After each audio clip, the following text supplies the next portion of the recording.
여쭤보도록 하겠습니다. 양당이 그럼 공이다 지금 당대표 선거를 앞두고 있는 거죠? 아니 양당은 아니긴 하죠. 국민의힘은 사실 최고위원들이 사퇴를 해야지만 그러니까 장도혁 대표는 임기가 보장된 사람이에요. 우리가 간과하는 게 있어요. 간과하네. 임기를 잘 지키고 있어요. 그리고 지금. 놀랍게도 장도혁 대표가 임기를 다 지키면 국민의힘에서는 아주 오랜만에 임기를 다 채우는 대표가 됩니다. 9번이나 윤석열 대통령 그렇습니다. 이후에는 9번이나 비대위를 꾸릴 정도로 정말 당의 상황이 들쭉날쭉했었거든요. 그러니까 놀랍게도 장도혁 대표가 뭐라고 할까요? 그러니까 골골백년이라는 말처럼 그러니까 계속 공격을 받긴 하지만 임기를 지키는 상황이 애매한 타협으로 있게 된다면 장동혁은 임기를 채우는 사람이 되는 건데요. 그러니까 무엇보다도 최고위원들이 줄줄이 사퇴함으로써 비대위가 구성되지 않는 이상 법적으로 장 대표를 끌어낼 방법은 마땅치 않아요. 민주당의 정청래 대표는 이재명 대통령이 자녀 임기라기 때문에 끝나서. 1년인 거고 우리 장도혁 대표 같은 경우에는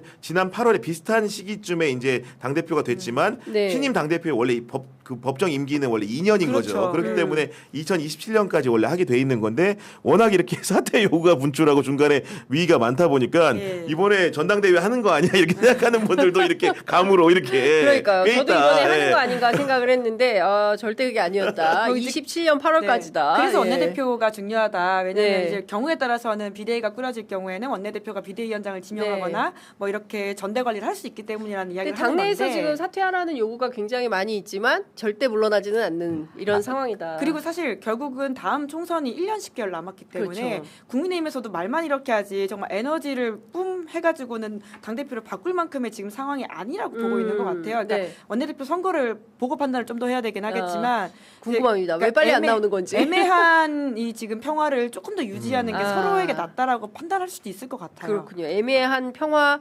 유지 전략이 될 수도 있겠다라는 말씀 좀 드려야 될 것 같습니다. 오세훈 시장 정치자금법 위반 사건 공판 이제 재개하죠. 어떻게 될까요? 이제 명태균 씨가 등장합니까? 명태균 씨가 이미 좀 약간 엄포 놓은 상황 아닌가요? 그렇게 엄포만 오래 놨어. 엄포만 너무 오랫동안. 근데 뭐 다른 사건 재판과 달리 본인의 진술 태도가 굉장히 적극적인 것으로 알고 있고 이 재판이 생각보다 1심 결과 나오는데 오래 걸리지 않습니다. 원래 김건희 특검법의 규정을 보면은 해야 한다라는 규정으로 되어 있는데 1심 같은 경우는 6개월 이내에 끝내야 되고 2, 3심 각각 3개월 이내에 끝내게 되기 때문에 정말로 법문에 충실한 판결을 한다면은 1년 안에 선고가 끝나야 되는 거고 시점이 뭐냐? 공소 제기일 기소하고 재판에 넘겨진 시점부터인데 그 기소한 날짜가 작년 12월이에요. 그렇기 때문에 엄격한 의미에서는 오세훈의 이 재판 같은 경우에는 올해 연말에 끝나야 되는 겁니다. 원래 그런 상황이고 이것도 이제 아마도 혐의의 특성상 100만 원 이상의 벌금형을 받게 되면은 본인의 여러 가지 그 선거 관계가 박탈될 수 있는 상황이기 때문에 상당히 이렇게 존재론적으로 위협이 되는 상황인 거고 지금 재판부라는 것도 선거를 앞두고 이제 사실 선고를 안 한 것뿐이지 굉장히 빠르게 진행을 할 것 같고 일부 언론에서는 이달 안에서도 1심 선고를 할 수 있다. 뭐 피고인 신문 등의 절차가 결심 구형이라든가 이런 것들 절차가 얼마 남지 않았다는 얘기를 하고 있기 때문에 이 판결이 사실 굉장히 오세훈의 운명을 또 이렇게 다르게 바꿀 수도 있는 상황이어가지고 지켜봐야 되는 건 맞다. 그러니까 이 선거 결과에 따라서 진짜 재선거가 올 수도 있는 상황이 도래할 수도 있다. 진짜 재선거. 가짜 재선거 말고 진짜 재선거가 올 수도 있고 왜냐하면 재판 결과에 따라서 영향을 받으니까요. 네, 얼마나 또 뭐 긴 시간 걸리겠습니까? 대법까지 확정 판결되려면. 근데 이게 약간 다른 거는 좀 속도가 날 수 있다. 법문에 있어요. 법문에 정해져 김건희 특검법 법문에 633이라고 적혀 있기 때문에 물론 이제 형사 재판은 원래 내부적인 그 규칙으로도 빠르게 하는 게 맞긴 한데 이렇게 해서 판사들은 굉장히 이런 또 민감합니다. 이런 법문을 지키는 데는 그렇기 때문에 통상적인 그 재판처럼 공직선거법 재판이라는 게 빨리 하라고 해서 보통 안 지켜진다고 우리가 비판하는 사람도 있는데 이 경우는 좀 더 엄격하게 다를 수 있다라는 설명을 좀 드립니다. 물론 명태균 씨가 관련해가지고 또 무죄를 받았던 바가 있기 때문에 이게 어떻게 형량이 나올지는 혹은 유무죄가 나올지 모르는 상황이어서 좀 더 지켜봐야 될 것 같긴 한데 그러니까 사실 소위 말하는 사법 리스크를 가지고 있는 사람이 오세훈 지금 당선자만은 아니거든요.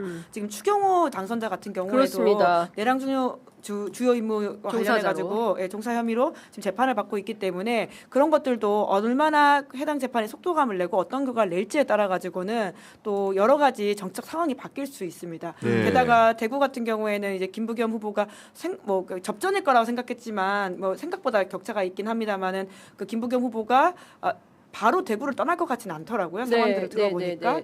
그러면 또 어떻게 될지 모른다. 다음 28년 총선이든 혹은 경우에 따라서 열릴 수 있는 대구시장 선거가 다시 있을 수도 있고 여러 가지를 좀 봐야 될 것 같습니다. 네.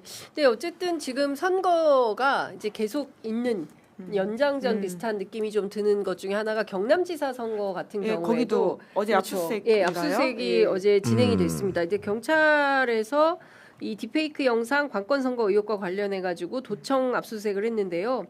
공보관실 공무원 집 컴퓨터, 휴대전화 뭐 이런 것들도 싹 다 수거해 간 걸로 확인이 좀 됩니다. 그러니까 경우에 따라서 여기도 재선거 가능성이 있다. 그러니까 광역단체 선거 12대 4인데 국민의힘이 4곳 중에 지금 3곳이 사법 리스크가 있는 거예요. 경북지사 선거를 제외한. 그러네요. 그렇기 때문에 국민의힘 내부적으로는 이런 동향을 신경 쓸 수밖에 없는 거고 그러네요. 추경 후보 같은 경우에도 간단하지 않은 혐의입니다. 그렇습니다. 기본적으로 구형량 자체가 상당히 높고 선거 형량도 굉장히 높게 나오고 있는 내란 주요 임무 종사형을 받고 있기 때문에 기본적으로 유죄가 나오면 사실은 그 법정형상으로도 비춰봤을 때도 집행유예를 받기가 상당히 어려울 수가 있거든요. 그렇습니다. 그런 혐의를 받고 있다. 유죄 무죄만 있을 뿐이다. 추경호에게는 유죄가 나오면 상당히 정치 활동 이런 행정 활동을 하기가 어려운 국면에 치달을 수 있다고 평가할 수밖에 없습니다. 그러니까 재판 사법 리스크가 있는 새 후보, 그러니까 새 당선인의 이후의 재판 과정도 기자들이 주목해서 적극적으로 경남은 수사, 그렇습니다. 수사 적극적으로 상황을 잘 살펴봐야 되겠다라는 생각이 좀 들고요.